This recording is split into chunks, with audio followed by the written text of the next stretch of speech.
ভোলা ইসলামী ব্যাংকের অফিসার আব্দুল ওয়াদুদ গ্রাহকের টাকা না দিয়ে তাকে আটকে রাখার হুমকি দেয়।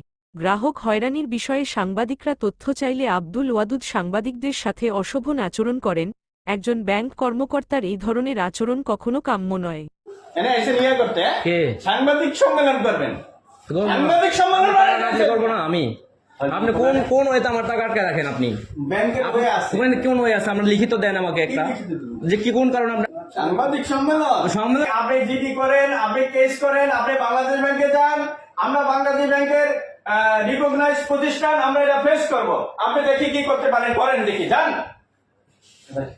কিন্তু আপনি বলবেন আপনি ব্যাংকে আসেন, কথা আপনি টাকা রাখছেন ব্যাংকে, অ্যাকাউন্ট ব্যাংকে, আমার টাকা আটকাইছেন, আমার একটা লিখিত দেন, আমি চলে যাই।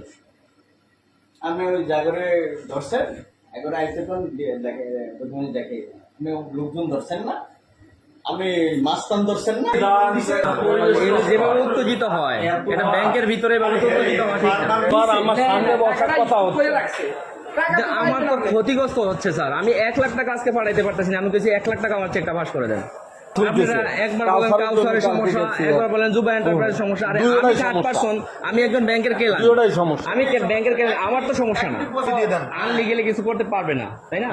আপনি আপনার গায়ে জোর আনলিগেলি কথা বলছেন। আপনার এই কথা তো ঠিক আছে যে লিগ্যাল ছাড়া কিছু করবে না।